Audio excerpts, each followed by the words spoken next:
So those Jews who favor strict immigration policies for Israel also tend to favor the same for the United States.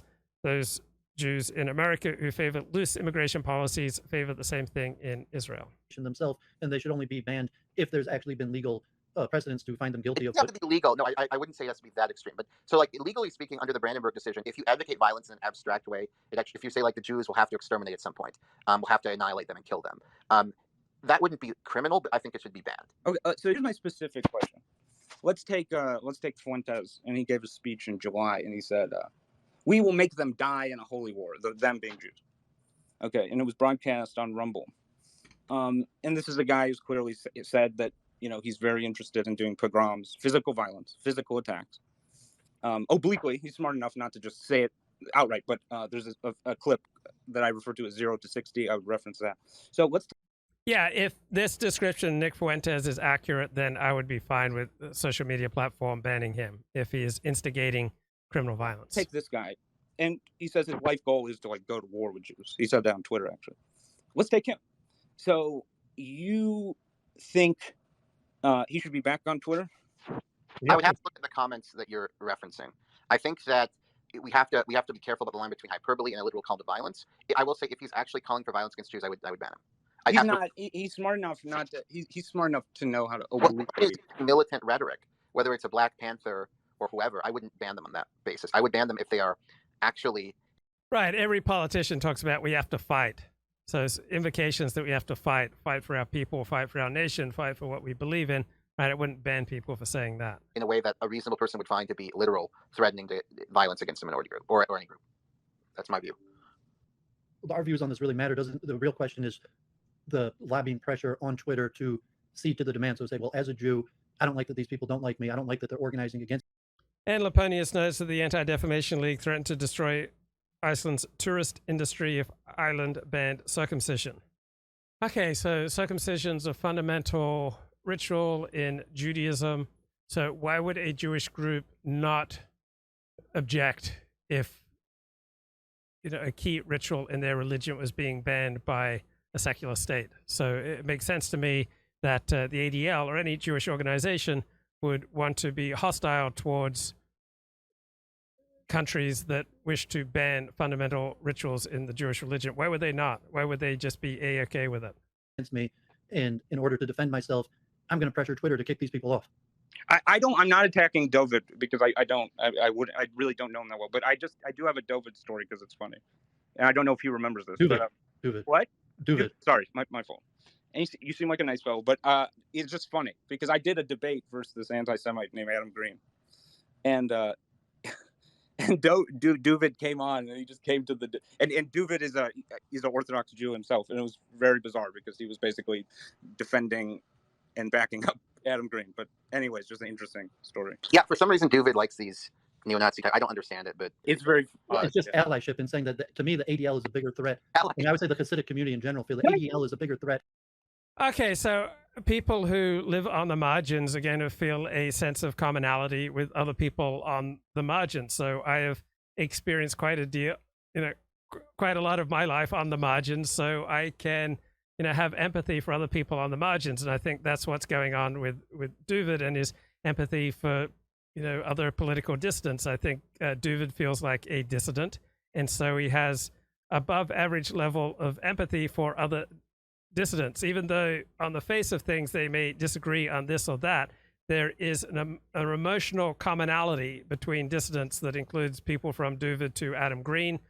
I think also dissidents who feel on the margins of their community and of public life, that they're also the ones who believe that the United States is on the brink of civil war, or the United States is on the brink of breaking up. And I don't think this reflects anything about the United States. I think this reflects what life is like on the margins, of which I have had quite a bit. I wrote on the pornography industry for about 10 years, which very much put me on the margins of society. I've written about the alt-right on and off for years, which again puts you on the margins of society. So I know about life on the margins, and I know when I was a kid, there were 2 occasions when I tried publicly lighting fires when I was about age 6. And I can't fully accurately place myself back in my 6-year-old body. But I have a sense, I remember I was a pretty miserable kid, and I just notice in the world around me that miserable people try to create more misery. People who feel on the margins, right, feel a sense of empathy with other people on the margins. I probably had an inclination at age 6 that I wanted the world outside of me to go up in flames, just like I felt like my own life was in flames. So I think people who feel on the margins, kind of not able to reconcile perhaps various parts of their own lives, they then take what's going on with them and project it out into the world around them. And so they see all sorts of impossible contradictions in the world around them because they experience all sorts of contradictions inside of them. On the other hand, people who are at ease with themselves and don't experience a lot of contradictions between various parts of their lives, various parts of themselves, their relationship with friends, family, community, profession, educational institution, church, synagogue, right? They are much more likely to, see or believe in a coherent, functioning United States outside of them. So I think we frequently don't see the world as it is. We see the world as we are. When people are unable to reconcile various parts of themselves or various parts of their life, when they feel on the margins, when they feel on the periphery, right? When they can't, mend these various warring segments in themselves and their own life, then they're going to be particularly attracted to believing things like the United States is going to split up. I have one friend who just sees doom around every corner. The latest doom is AI, and then other doom is prosecuting January 6 rioters, that's going to lead to a civil war. And then he had 15 other explanations for what would lead to a civil war and how the United States was, about to blow up. And this has been his perspective for about 10 years. And so I don't think any of this has to do with what is objectively happening in the wider world. But I suspect that for people with this kind of orientation, because I've had it, right? There was a time, 2014, 2015, when I thought the United States was going to crack up, that there'd be a coup, that there'd be some sort of civil war, something like that. And this was a time when I was struggling with over $50,000 in credit card debt. My life didn't add up. My life wasn't reconciled. My life didn't work. And so I saw chaos and an impossibility to maintain the union inside of me. And then I projected it outside of me into the wider world. I think we all do that. We don't see the world as it is. We see the world as we are. A great article in the Financial Times. Donald Trump's status as an anti-hero is making him unstoppable. Right? Talks about the appeal of the former president's mugshot, his inability to stick to the script. They are all part of the fascination. Right? He's only increased his lead in the Republican primary since that image of Donald Trump in Fulton County Jail. He's now 50 points clear of his nearest rival, Ron DeSantis, in many surveys. His mugshot has become iconic. And Donald Trump looks to many Americans as a martyr. And Trump is no feeble martyr. He is something altogether more based. Trump is the ultimate American anti-hero. So anti-hero is normally associated with fictional characters, but it's someone who plays the central role in a story, despite possessing none of the virtues associated with a traditional heroic lead character.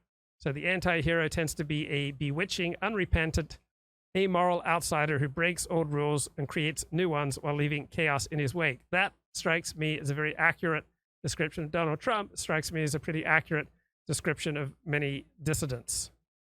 So Donald Trump's popularity was foretold by decades of pop culture obsession with and adulation for the anti-heroes, such as Tony Soprano in The Sopranos, Walter White in Breaking Bad, or Michael Corleone in The Godfather. People love anti-heroes because they are fascinated by their amoral, even immoral stance, a stance which the individual cannot really take because they'd get into trouble.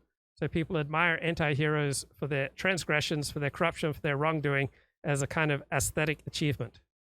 So an anti-hero is not a villain, right? He might be twisted, but he's not pure evil.